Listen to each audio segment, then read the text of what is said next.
Hi guys, it's a little chilly here in Canada.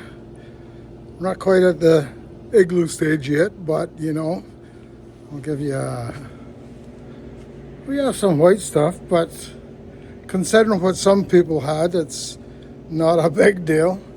Um, Today we're going to talk about modifying our bead roller. Yeah, you remember the one we motorized? Yeah, well, we've decided that we're going to update it again. So let's take a look at what the plans are, and we'll go from there. Back of it.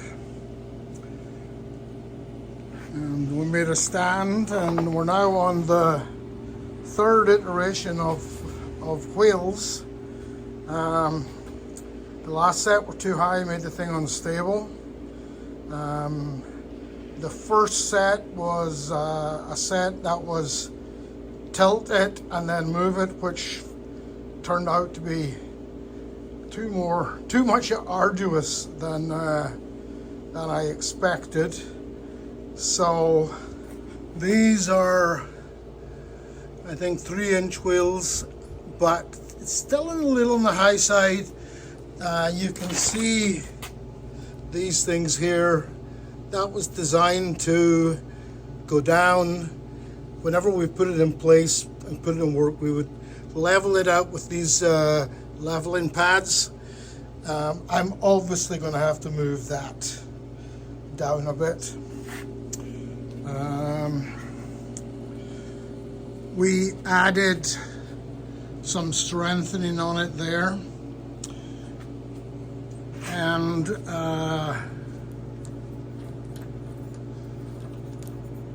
nice little handle to go and tighten this up when it's in position. And if we come around to here, you'll see that we've got another handle for up and down, like so. And I've got to reattach this fella, which was welded to here. The whole idea of that is when we turn the handle back, it pulls it back up. Here we have our 12-volt winch, 2,000 pounds winch that I got on a killer deal.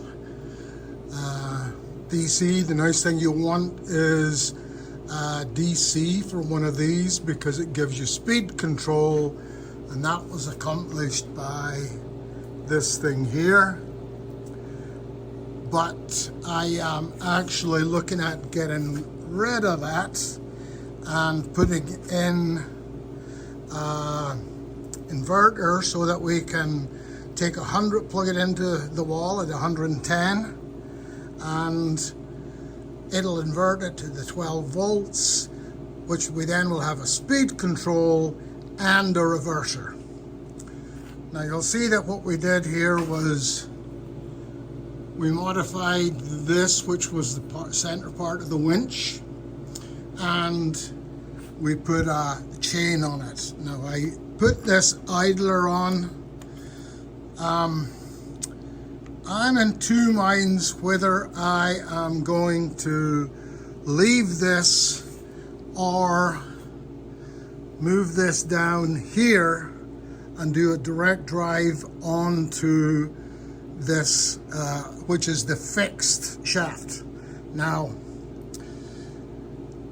the interesting thing is that it doesn't seem to matter which way you do it, it tends to be a bit noisy. So we're still up in the air about that. I've got a flexi coupler coming, but this just might stay in place. So the plan is to remove this, to go and put something stiffer on the back that'll come up, and it'll be shaped more or less like what you see as the bead rollers with the up and round and down and that. And we're probably going to use sand cut sand to go and do the back plate and a front plate. It's I'd like to get really cute and actually then on the front plate go and add some of our, so basically it'll be like flat carbon and then it'll be bulged to go around here, and it'll be carbon and it'll just screw in to the surround. That's the original idea.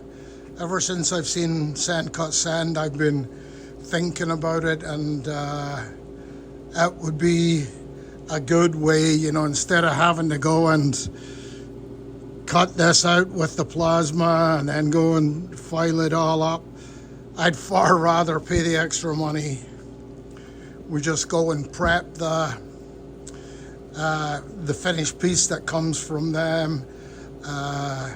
Chamfer the corners with this little tool that I got that you see online, and just give it a little bit of use my new DA sander to go and finish it all off and put it on. Now, the one thing, I'm putting this at eye level. I don't know what you guys think. Give me some input. Too high? Should this be down a little bit lower? So a little bit of a bend over, and then I've got the ability to go back and forth like this. And what I'd also like to do is have a table that comes out a little bit that just helps support it, pull a pin, and it swings down. Now, I might have to move some of these if that's the case, but that's not a big deal. Have weld will fix. Isn't that what they say? Anyway, that's what we're thinking of doing. It's not going to be a very quick thing. Basically, I can go and take my Braille battery, hook it up to this cables, and I can run the thing just now. So for the work that we're doing in the firewall, in drag racing they call it a doghouse, but they don't have such a thing in road racing. But the plan is to go further back in here and give us some more clearance. That'll cut all of this stuff out, allow and give us easy access for dropping the header back in place and no screwing around. So we're going to be at PRI, and when we get back, this firewall is the big thing. As you can see, we're getting footsies, cut and butt happening, and we just got to go and finish that off, and again use the new DA sander to give that finish off, and it'll be just like it as if it was something that was new. So there you go. There's an update on the, what is it, the 6th, the 7th? It's Saturday in December, and that's what we're going to get up to. We're going to close the door. We're going to make sure that sucker is working flat out, and we're going to get her done.